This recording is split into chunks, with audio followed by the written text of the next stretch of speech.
안녕하십니까? 써니의 꿈다방입니다. 60이 넘은 부부가 성격 차이를 이유로 이혼을 했습니다. 성격 차이로 이혼한 부부는 이혼한 그날 이혼을 담당했던 변호사와 함께 마지막 저녁 식사를 했습니다. 주문한 음식은 통닭이었습니다. 주문한 통닭이 나오자 남편은 마지막으로 평소에 자기가 그렇게 좋아하던 날개 부위를 쭉 찢어 아내에게 권했습니다. 그 모습이 너무 보기가 좋아서 함께한 변호사가 어쩌면 이 부부가 다시 잘 될 수도 있을지 모르겠다고 생각하는 순간 아내가 기분이 아주 상한 표정으로 마구 화를 내며 말했습니다. 지난 30년 동안 당신은 늘 그래왔어. 항상 자기 중심으로만 생각하더니 이혼하는 날까지도 이러다니. 난 날개를 좋아하지 않아. 다리 부위를 좋아한다고. 당신은 내가 어떤 부위를 좋아하는지 한 번이라도 물어본 적 있어? 당신은 정말 자기 중심적이고 이기적인 사람이야. 아내가 말이 끝나자마자 이번엔 남편이 소리를 치기 시작했습니다. 뭐라고? 날개 부위는 내가 제일 좋아하는 부위였어. 나는 내가 먹고 싶은 것을 30년 동안 꾹 참고 항상 당신에게 먼저 건네준 건데 어떻게 이혼하는 날까지 그렇게 말할 수가 있어? 나는 그동안 최선을 다했어. 화가 난 부부는 서로 씩씩대며 그 자리를 박차고 일어나 각자의 집으로 가버렸습니다. 집에 도착한 남편은 자꾸만 아내가 했던 말이 생각났습니다.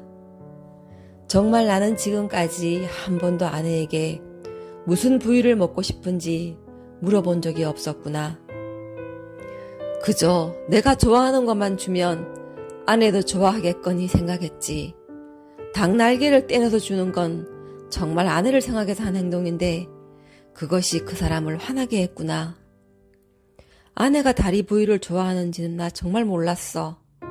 휴, 돌아보니 섭섭하기는 했지만 그래도 내가 잘못한 것 같아.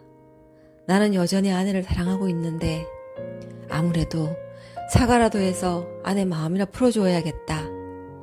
이렇게 생각한 남편은 아내에게 전화를 걸었습니다. 전화기에 찍힌 번호를 보고 남편이 건 전화임을 안 할머니는 아직 화가 덜 풀려 그 전화를 받고 싶지 않았습니다. 그래서 전화를 끊어버렸는데 또다시 전화가 걸려오자 이번에는 아주 전원을 꺼버렸습니다. 다음날 아침 일찍 잠에서 깨어난 할머니는 문득 이런 생각이 들었습니다. 그러고 보니 나도 지난 30년 동안을 남편이 날개 부위를 그렇게 좋아하는 줄도 몰랐네. 자기가 좋아하는 부위를 항상 나에게 먼저 양보했는데도 그 마음을 몰라주고 그저 짜증만 부렸으니 얼마나 섭섭했을까. 나에게 그렇게 마음을 써주는지도 몰랐구나.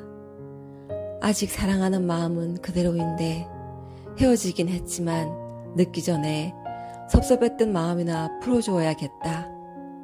아내가 큰 마음을 먹고 남편 핸드폰으로 전화를 했지만 남편은 전화를 받지 않았습니다. 내가 전화를 안 받아서 화가 났나라고 생각하고 있는데 낯선 전화가 걸려왔습니다. 간밤에 할아버지께서 돌아가셨습니다. 남편 집으로 달려간 할머니는 핸드폰을 손에 꼭 쥐고 죽어 있는 남편을 보았습니다.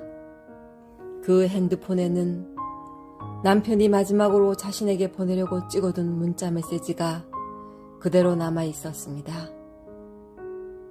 여보, 미안해. 그리고 사랑해.